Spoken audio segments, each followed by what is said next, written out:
கேரள மாநிலத்தை மட்டுமின்றி இந்தியாவையே உலுக்கி வரும் நடிகைகளின் பாலியல் குற்றச்சாட்டு குறித்து பொதுமக்கள் தெரிவித்த கருத்துக்களை பார்ப்போம்.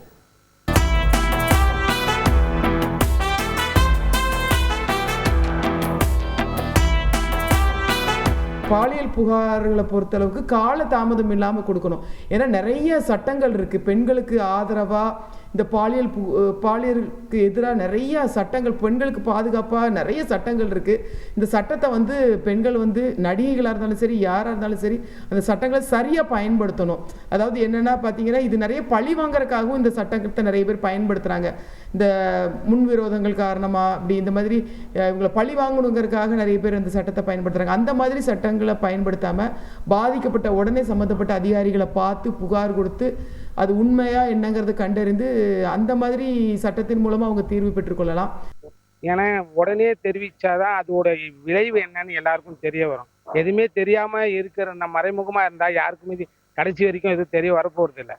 அதனால இதை எல்லாருமே தொல்லைகள் இருந்தா அவங்களே வாலண்டரியா சொன்னாதான் எல்லாருக்குமே தெரியும். யாருமே வரலன்னா இது யாருக்குமே தெரிய வராது. கடைசி வரையுமே அது தொல்லையாவே அமைஞ்சு. இது எனக்கு இப்ப என்ன சொல்லணும்னா, இப்போ நம்ம பேசிட்டு இருக்கோம் இந்த வேர்ல்ட்ல இப்போ நான் இங்க தமிழ்நாட்டுல மட்டும் சொல்ல, ஜென்ரலாவே ஒரு பொண்ணுக்கே at this time maybe something might be happening, நம்மளால சொல்ல முடியாது.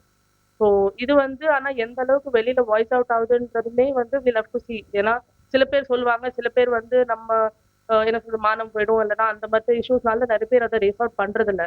இனிஷியலா இதுக்கு முன்னாடி மீட்டூன்னு அந்த ஒரு ஹேஷ்டேக் கூட எடுத்துட்டு வந்தாங்க. அதுவுமே இனிஷியலா ஒரு கொஞ்சம் பரபரப்பு இருந்துச்சு. அதுக்கப்புறம் பெரிய நியூஸ் வந்தது, இது சப்ரஸ் ஆயிடும் உங்களுக்கு. ஸோ எல்லாமே கவர்மெண்ட் ஆக்ஷன்ஸ் எடுக்கணும் உங்களுக்கு, பெண்களுக்கு பாதுகாப்புக்காக. அது மாதிரி இந்த மாதிரி அவங்கவுங்க கஷ்டத்துக்காக அவங்க நடிக்கணுன்றது அவங்களோட ஆம்பிஷனுக்காக வராங்க. அவங்களை இந்த மாதிரி பாலியல் தொல்லை பண்றவங்களை யாரா இருந்தாலும் அவங்களை வெளிச்சத்துக்கு கொண்டு வச்சு அவங்களுக்கு தக்க நடவடிக்கை எடுக்க வைக்கணும். தமிழ்நாடு அரசும் இதுக்கு கூட ஒத்துழைச்சு பண்ணி தரணும். பொம்பளை பசங்க நல்லா நடக்க முடியல, போக முடியல, தெருவில் இந்த மாதிரி எல்லாம் ரொம்ப அக்கிரம அநியாயம் பண்ணிக்கின்னு இருக்கிறானுங்க. அப்படிதான் நிர்பயா அந்த மாதிரி பஸ்ல பண்ணாங்க. அது கொஞ்ச நாள் அடங்கி போயிடுச்சு. ஸ்ரீமதினு ஒரு இதுல பள்ளிக்கூடத்துல இது பண்ணாங்க. அதுவும் கொஞ்ச நாள் அடங்கி போச்சு. ஒழுங்குமுறை சட்டமே இந்த இதுல வராதா? பொம்பளை பசங்க நல்ல நடக்க முடியலங்க. பெற்றவங்க எல்லாம் நாங்கெல்லாம் கஷ்டப்படுறாங்க. இந்த மாதிரி நல்ல ஒழுங்கு சட்டத்தை கொண்டு வாங்க. செய்திகளை உடனுக்குடன் தெரிந்து கொள்ள உடனே சப்ஸ்கிரைப் பண்ணுங்க.